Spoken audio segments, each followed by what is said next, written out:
In today's episode, I'll be giving my review and reaction to the 2004 film Man on Fire. This is a vigilante action thriller with a runtime of 2 hours and 26 minutes, directed by Tony Scott, who also directed Top Gun and True Romance. Top Gun, great film. True Romance, meh. So, decent expectations heading into this one. Also starring Denzel Washington, who I've mentioned before as becoming one of my favorite actors. Dakota Fanning, Christopher Walken, Giancarlo Gianni, Rada Mitchell, Mark Anthony, Rachel Ticotin, and Mickey Rourke. So let's dive right into Man on Fire. Do something, man. People are questioning you. Shut up. Shut up. Okay, yep, do that. Sure, guys. Stupid and dumb. Just an idiot. Get your shit together, son. Fuck it. I loved it. Welcome to the DubCast.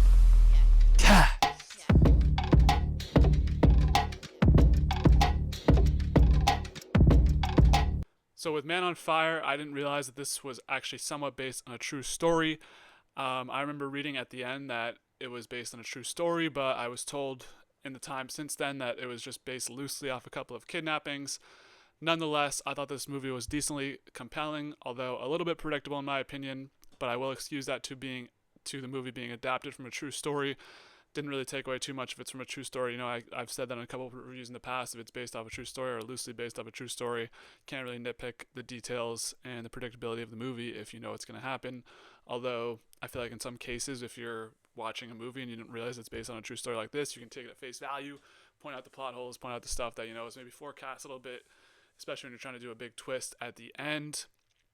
So I think Denzel obviously boosts this movie up a little bit. I mean, at this point, I see Denzel in a movie, it's must watch because he's got to be top 5 of my actor list. Just after the run he's been on recently, I got to watch Gladiator 2. Little Things, he was okay, and I mean, he's getting up there in age, but Training Day, beautiful movie. Anyways, Denzel adds a couple points regardless of what he does in the movie because he just always has a gas performance.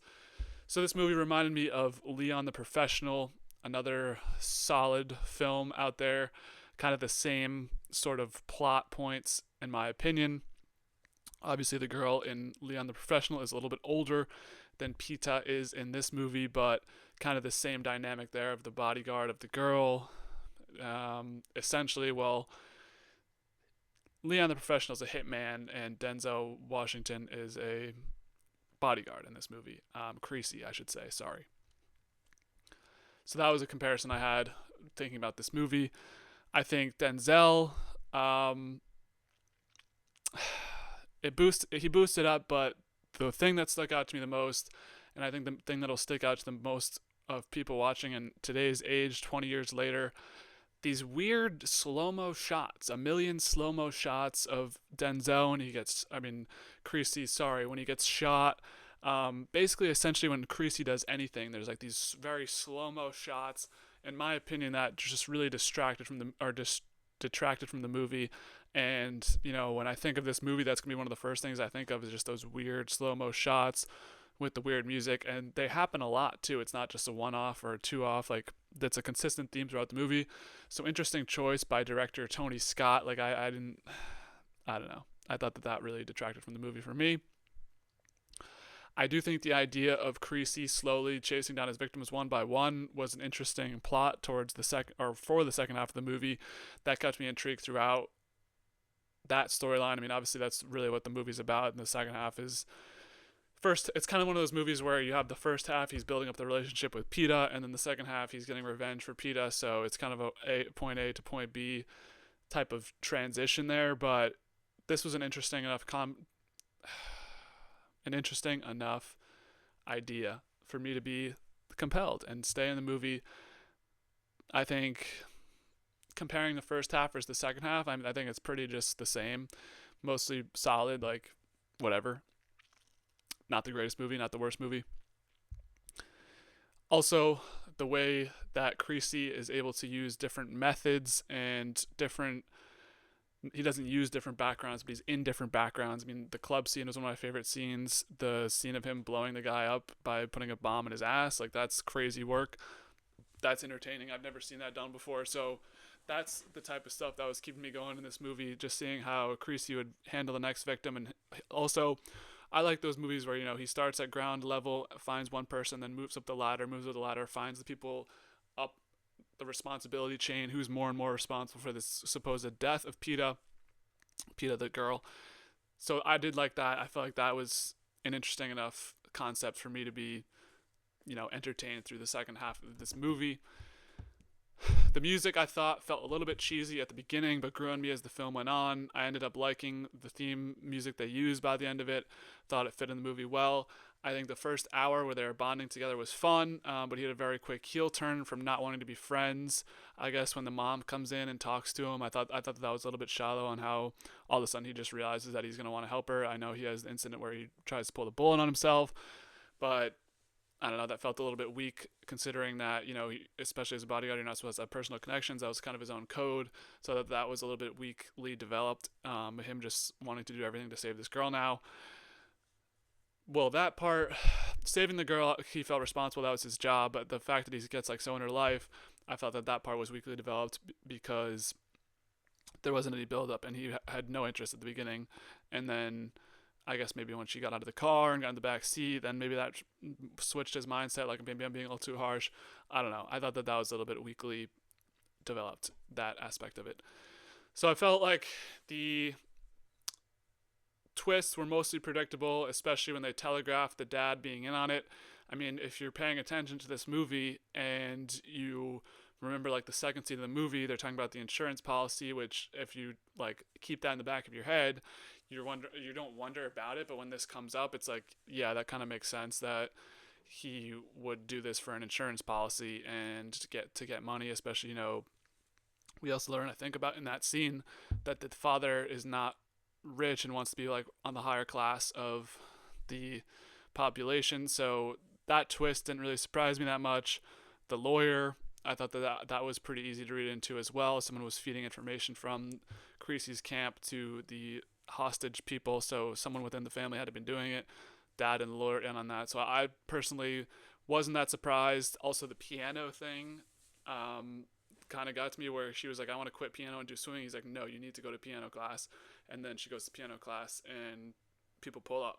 So I thought that was a little bit telegraphed. And they kind of trying to play it off like it's a big twist. In my opinion, I saw that coming. I know it's, once again, I'm LeBron with the book. Everyone's just saying cap. It's all good. But that's how I felt about it.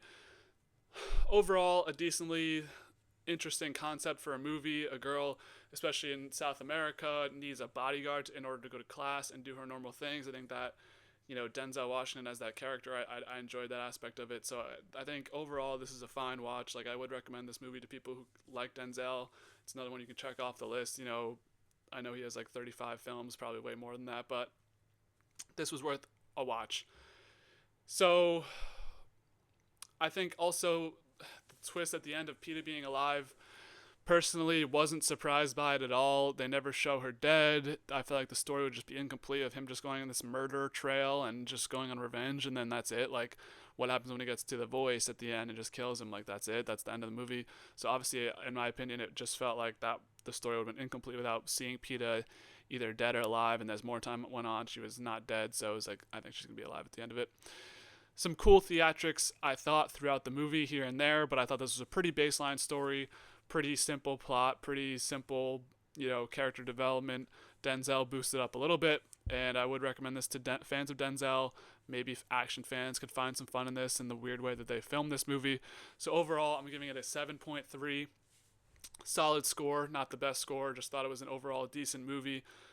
I'm not upset that I watched it. I think it was good for the Denzel lore. It was good to see Christopher Walken in this type of role, but I'm not sure that I'll ever be jonesing to watch this movie again. It was fun, but not fun enough for me to put it into the 8s or the 9s in the high tiers of the movie list. So speaking of our movie graphic list, let's pull up the DubCast graphic. So this movie at a 7.3 lands at number 38 of 46 movies reviewed up until this point. Unfortunately, that feels low, but as I mentioned before in my reviews, it feels like all the movies I'm reviewing are pretty good, and maybe, I know I'm a positive person and an optimist, and I rate things way too highly, so maybe one day we'll do the scale and scale all these movies back, but as of right now, this is number 38 on the list. Can't really justify moving it up over any of the other movies so far. So comparing this to the other Denzel Washington movies on the list, this is the worst one reviewed up until this point. I gave Training Day a 9.1, American Gangster an 8.2, All the Little Things a 7.6. So I don't disagree with any of those scores in my opinion. I think this is the worst movie out of those four for sure. All the Little Things, I feel like I'm defending that movie on all my reviews when I compare movies against it, but I still stand by that score. I thought that was a really interesting concept. Rami Malek in that movie was good. Denzel in that movie was good. I thought it was a good dynamic, interesting concept. This movie review isn't about All the Little Things, so I'll shut up about that. So we have another Christopher Walken movie to review against, which is Dune 2, which got a 9.0. Obviously, this will be a little bit lower than that as well, but building up the Christopher Walken movies on the list now. And some comparisons. So I thought this was actually similar to Extraction 2 as well, where you have the bodyguard protecting the kid, but obviously Extraction 2 is just an absurd movie with so many set pieces and the 10-minute action sequence and way better action and slightly more compelling story in my opinion. Born Identity as well, kind of a same style movie. We're going back against the people, revenge type story, but I think Born Identity did a better job of just having a better overall concept, and I liked Matt Damon in that movie. Not saying, I mean, I liked Denzel in this movie too, so splitting hairs between the two, I think Born Identity was just a more interesting concept, slightly better action, more intriguing villains in my opinion. So that'll do it on the DubCast graphic. Now I'll get into my thoughts and reactions throughout the film. So starting it off, nothing better than a little stat to start us off. So there's one kidnapping every 60 minutes in Latin America. So by the time you're watching this movie to the next movie review to the next hour, there will be a kidnapping in Latin America, which is fucked up. You know, I'm not sure I believe them, but that seems crazy that there's, I guess, 24 kidnappings a day in Latin America. Then what's in America? Because it's probably similar numbers, no? Anyways, clearly there's a problem, and that's going to lead us on to our problem of the movie. So of these people who are kidnapped, 70% of them do not survive. As we watch a young man get taken off the streets, he gets a lot of money, then you leave the kid in the middle of the highway. I know there's a lot of gangs that are in Latin America, and this movie is 20 years ago, so it's probably even different even now. But this is a sad thing to start us off. I mean, I know it sets the precedence of the film and why Denzel needs to guard Pita, but why are they killing kids, bro? Like, fuck these people who kidnap people. I'm anti-kidnapping, anti-Latin American gangs kidnapping people in a ransom scheme and scam. Those kidnappers are scam school too, because they'll tell you what to do, get the money, and don't call the police. The police are corrupt as well, so it's like, this is a bad environment. So Creasy, I don't know if he knows what he's getting into here, because yeah, this is going to be bad. So we learn a little bit about Creasy. He is going to now be the bodyguard, his boss slash kind of, it seems like Christopher Walken's character is his superior, and he's like, you got to take this job being a bodyguard, you know, you're an alcoholic. I don't know if he says this early on, but like, you're not going to find other work, you're kicked out of the military. I don't think he was kicked out of the military, but you're ex-military. There's not really much out there for you. This is a good job, bodyguard, you know, but I think bodyguards get decent pay. So I'm trying to think, would bodyguards get, they have to have enough money because there's a lot of bodyguards in the world. So Creasy is going to be the bodyguard for a daughter in attempts to prevent kidnapping, which we learn is our main female protagonist, Pita. So Creasy, we quickly learn, is an alcoholic, and as soon as he meets the wife, I thought that there was a lot of romantic chemistry between these two characters, Creasy and the wife, and I'm glad they didn't do it, because I feel like in a lot of these type of movies, they add in romance for no reason, and him, like, essentially the only time he would be able to get with her would be cheating on the husband, who we thought at face value was a decent guy, or at the end, right after the husband kills himself, and then she gets with him right after that. That would feel a little too early. So I'm glad no romantic connection. I thought that was a good decision by the director, and I'd probably be ranting about the romantic relationship if there was one. So I thought that there were some weird looks. You know, maybe I'm just overanalyzing everything, but I thought that there was a chance that those two would become romantically involved. Glad they didn't. So Creasy is introduced to his room, and he kind of has his own little like shack. He's got his own little barn almost, kind of living the life. Got the upstairs room, except there's a bird in his room, but he says fuck that and lets it go immediately. This is like the first sign of him being like to Creasy, or him being like to Peta, like I'm not playing your games, because she's like, oh, this was left by the last bodyguard, and we're gonna take care of it. And he's like, okay, once this is chirping and waking me up at like 3 a.m., I'm all set with it. I'm gonna let it go. And we see that dynamic continue as he's very standoffish with Peta. She goes from sitting in the shotgun in the car to sitting in the back after not answering one of his questions. I mean, this poor guy, he's just trying to earn a paycheck and go home. He doesn't need to talk to you. Obviously, she's 8 years old, so you feel bad for the girl, but I didn't, why was she sitting shotgun as well? Because is there some sort of strategic advantage for her to sit shotgun rather than sit in the back? I don't know. Maybe that was the reason, but she says, if you're not going to talk to me, I'm going to sit in the back and do my own thing. And I'm sure, and you could go either one of two ways and be like, good, sit in the back so I don't have to talk to you. Or it seems like he was a little bit mad at him, not mad at himself, but regretful of the way he was interacting with her, because now their kind of relationship's a little bit broken.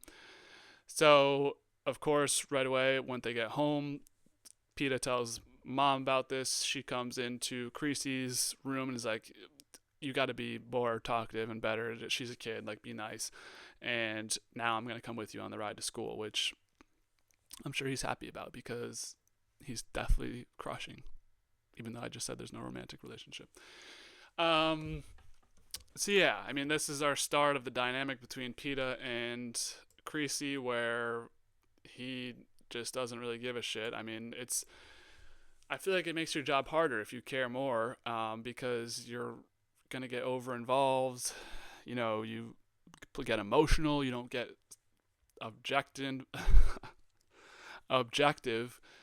You're just worried about her all the time, and this eats away at him. That's the whole second half of the movie, is how, and even in that scene where he loses her, which we'll talk about in a second, but he did all the right things. The man got shot. I mean, what are you going to do if you got to do your job and whatever? So I understood the standpoint here, but I feel like the mom being like trying to force a relationship between them, I guess they spent a lot of time together, so it is what it is. I'm not going to bitch about that too much.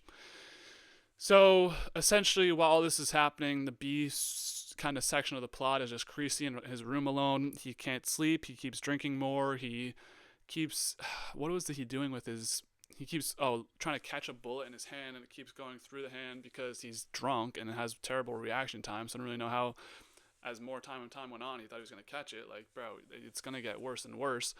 So essentially, there's not really a lot of detail laid into this part of why he does this, but he's having depressing nights. He's not sleeping. He's in the middle of South America working as a bodyguard for a little girl. Not the best job in the world. Ex-military, doesn't have a lot of family or friends, it seems like, besides Christopher Walken's character, who looks like to be his boss.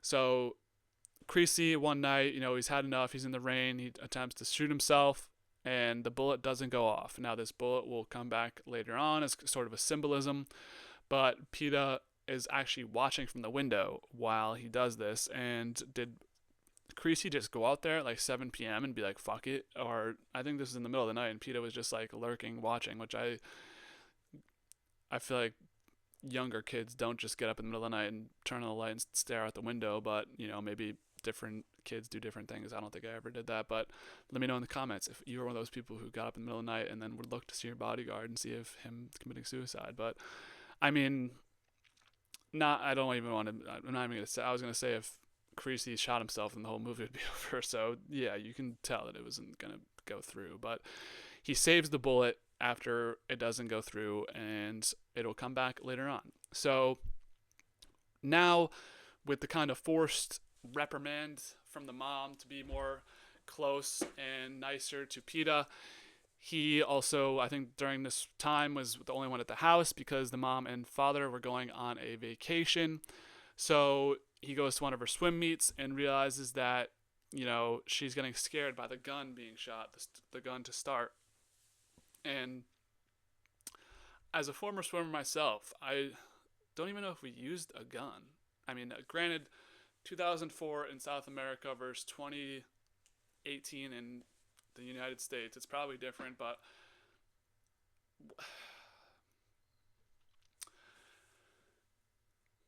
anyway, I'm like, thoughts are going through my head. I don't even know what I was trying to say. The gun, I don't think is that scary. I don't even remember if we used the gun, so clearly it didn't affect me. But I was an 18-year-old adult, not an 8-year-old kid. So the worst part for me was diving and the flip turns when you go down and have to do the flip turn and come back. I went to states as one of the like I was like the third backup, but I went to states, had to do a kick turn there, and I came out of the pool for my last meet ever, and my coach was like, "We need to work on your kick turns." I'm like, "Girl, I'll never swim competitively again, so good luck with that." But kick turns, she nailed it, so she's going to be a good swimmer eventually in the days moving forward. I think she's got it all figured out. Honestly, the gun, if it tweaks you out that bad, like that's what we're splitting. We're splitting hairs over like half a second, but this is obviously one of the main development scenes between Creasy and Peta's relationship. So he started teaching her not to be scared. He's got his own gun, shoots it, which those people at that property probably got a little scared. And also playing around with guns, I don't know if he actually used his real gun. I don't remember. Oh, he used sticks, actually. He used sticks. He used his gun, so forget what I just said. But why would they use a gun in South America when these things are prominent and there's so many, like, kidnappings and there's a lot of security at the school? Maybe we could switch to a buzzer, guys, but what do I know? So the one thing that Peta wanted when the parents went away was a dog, and they got her a dog, and I didn't like this because if you followed my past with movies, I don't like when the animals die. I think it's harder to watch an animal die in a movie than a person, and unless it's like a really heartfelt movie where you're really aligned with a character and go through all that. But even in The Revenant, I was sad that horse died. I mean, if I still think about the dog in American Gangster, bro.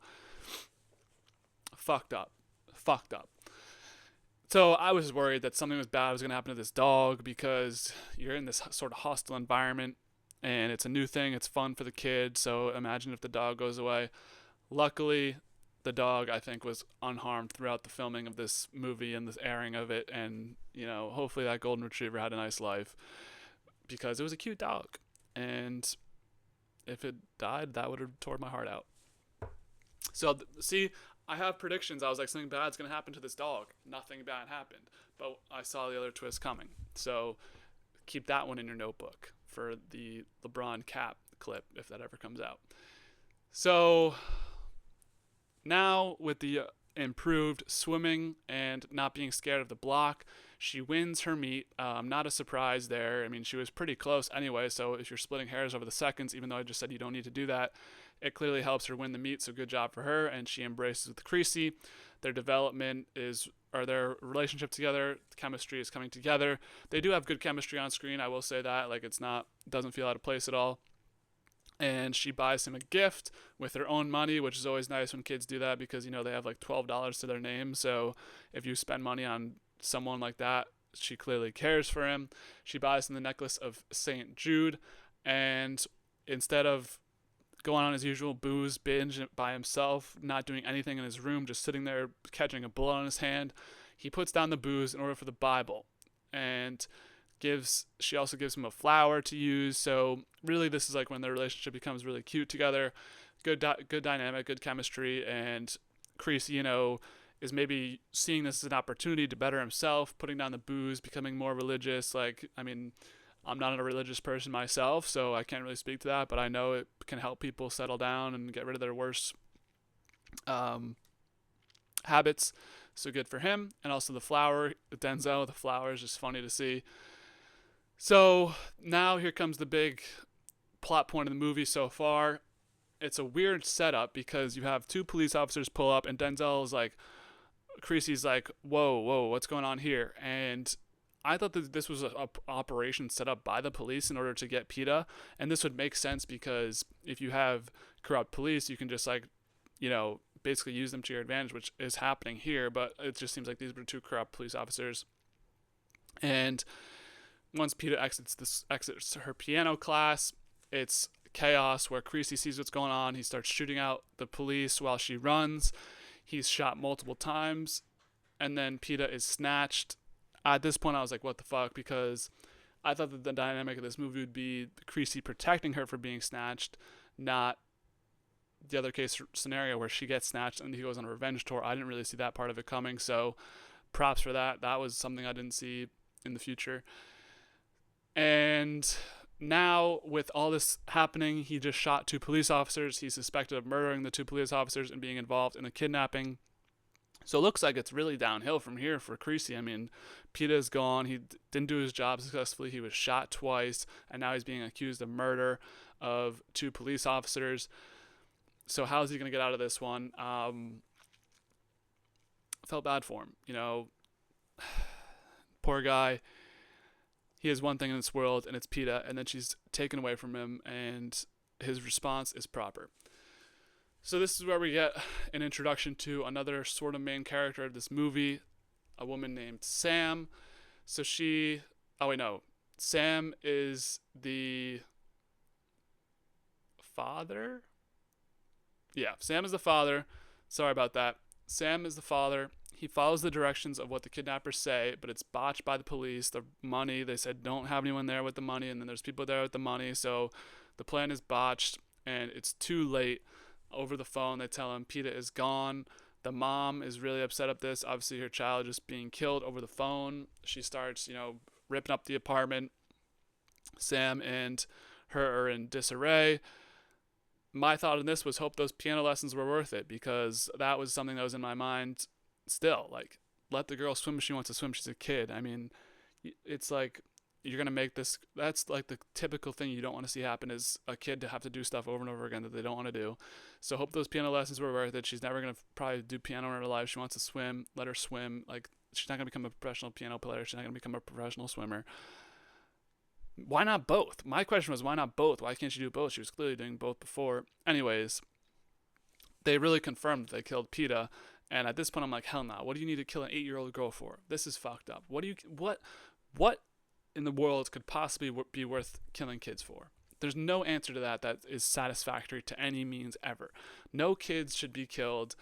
At this point, I'm like, what are we doing here? I mean, this poor girl, we just got all nice and cute with her and Creasy, and now she's dead? No, bro. No, I was pissed and sad. And still, there's a lot of movie to go. So I knew maybe there was a slight chance that we'd see her again. So now the journalist I mentioned before is introduced. She follows the story of Creasy at the hospital, and says she can help him navigate the, quote, La Hermandad, which I think is the Brotherhood, a criminal organization, and in order for her to get all the leads she does and do everything she needs to do, she's banging her supervisor. So I don't know if that's like a theme of women needing to do this in South America in order to do their job and to keep their job, or just like a weird thing that they added in. Probably the first thing I said, that women need to sleep with guys in order to keep their positions and whatever. I mean, I'm not saying that. I'm saying that's what the movie was implying. It's 2004 Latin America once again, so I don't know the culture. So yeah, that's our new character, and she's helping Creasy. So at least Creasy's got somebody on the ground. They have a nice little like Batman, Alfred dynamic where he's like on the streets doing all the hard work, and then she's the one who can like do the behind the scenes stuff, pull tags, pull credit card numbers, pull everything he needs, pull identities. So with her help, he finds the first person that was involved in the kidnapping of PETA, the driver of the car, and this is right when you learn that Creasy ain't no joke, man, because while grilling him, he starts cutting his fingers off, gets some of the information, and then kills him, sending the car down the valley. So there's the first guy out of the picture. Like I mentioned before, just crazy theatrics. I mean, it's a hard scene to watch, but it's not that hard because these people were responsible for kidnapping an 8-year-old girl. So fuck these people. You know he's going to kill him too. So just them giving the information that needed was satisfactory, and that's it. And I like how each time he uses a different method. So here he's cutting your fingers off. Oh God, man, I couldn't even imagine that. So good job, Creasy, on that one. Once he does that, he gets more and more information. So he now is at the rave, which his outfit, Creasy's outfit at the rave was super funny at the club that I mentioned before. Super funny outfit on. So he's asking about the girl, asking about PETA, and he's taken to the kind of upstairs where he interrogates 2 more men and kills them. After finding out a few more details, he asks for the girl, then seemingly gets a girl, which is good. Like, you know, this is where I was like, okay, he might get PETA back here, but it was just another 12-year-old girl who's taken that day. So he's catching on to the system. He's able to help free this girl, and he lights the whole place ablaze while the people cheer on the outside. So the people at the rave are probably just like on Molly and acid and being like, fuck it, like this is hilarious and awesome that we're just burning down a rave club. So he did get the victim, but it's not PETA, but that's no small feat. I mean, he saved a kidnapping victim of basically by pulling it out of thin air. So good job to Creasy again. And it just gets even more crazy and crazy. So he pulls the next name, and now he sets up with an RPG at a parrot shop. Ironically enough, with this old couple who's just sitting on the couch being like, sure, do whatever you want. I don't really care. I'm just going to sit here. They did care. But he's ready to hit the motorcade that includes the political person who they've found to be involved in this. And their older couple is just watching him like, hey, you know, have fun. And he lights it up, drives off with Fuentes, which is the guy that they need. So him blowing up the scene kind of caused confusion, which was allowed him to grab Fuentes. And Fuentes is a piece of shit, but he just has like 10 bodyguards. So that distraction was able to get Creasy to get close to him. And now with Fuentes, this is the biggest one yet. So he's got him in his boxers, leaned up against the car. He crafted a bomb and stuck it up his ass. And this is where I get the information that the lawyer's involved.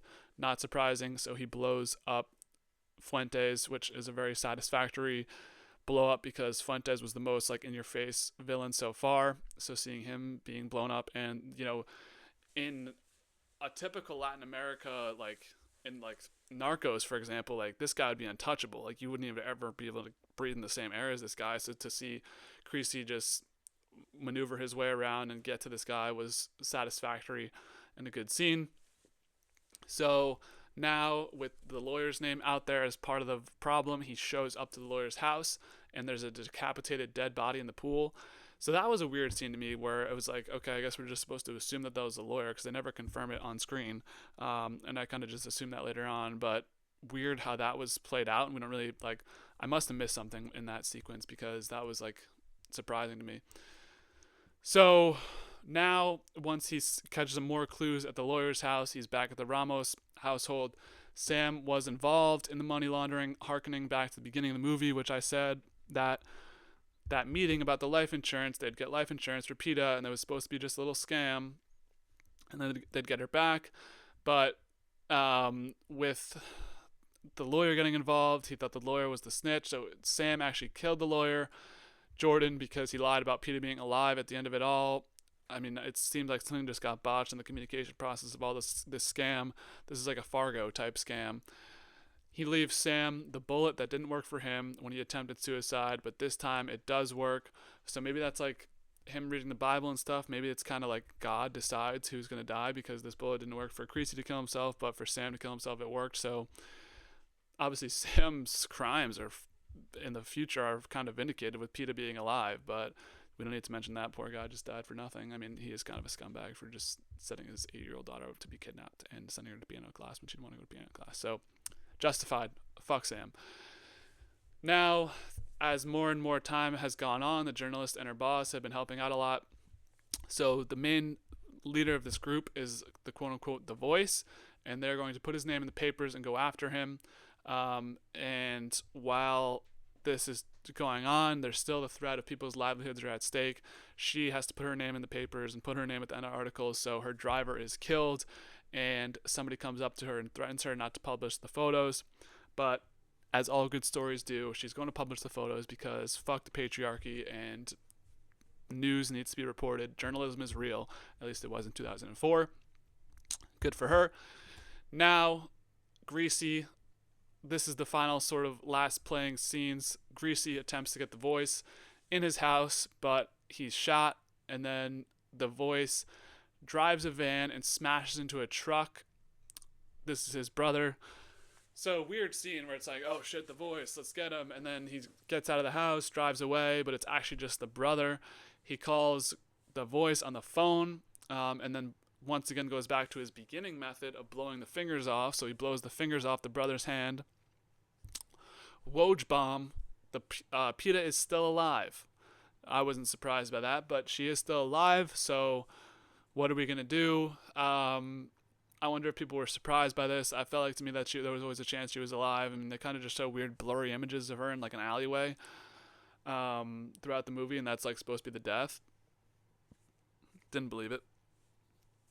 But with her still alive, um, again, I wasn't surprised. But there's now going to be a trade of her for the brother, which Creasy is now holding captive. He calls Peta's mother to help with the transaction. So here comes the final scene. Peta is released by the people on the other side of the bridge. So you have Peta being held captive by the gang over here, Creasy, the mother, over here. They release Peta over the bridge. She runs over, and really nice reunion with her and the mother. She wasn't hurt at all during her time being held captive, so that's really good. And she's now. Oh, actually, before she reunites with the mom, she reunites with Creasy at the top of the bridge, which was a nice scene. They get re-embraced. She runs down, then is reunited with the mom. Creasy is taken by the Voice's side, which I thought this was a weird deal of them just like taking Creasy. I think, in my opinion, I think Creasy knew he was going to die eventually, because he had gotten shot at the Voice, his brother's house, and he had already been shot previously a couple weeks before at the original kidnapping scene. So I think he just kind of gave himself up to be like, whatever, you can have me, and also my life is kind of meaningless. I did my mission of saving Peta and protecting her. So he kind of just walks over to their side, and there's the main theme music again, and he dies in the car ride. So I think he knew that he was going to die. He wasn't going to let them torture him. He wasn't going to let them kill him. He's dead on the car ride wherever they're going. So W trade for Creasy, just gets to get Peta back for free, basically.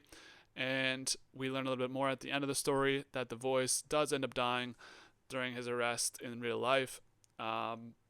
So yeah, that's Man on Fire. I mean, I thought it was a fun movie, a lot to talk about, a lot to get into. So always enjoy when a movie can make me talk and feel passionate about something. So what did you guys think of Man on Fire? Am I too high? Am I too low on it?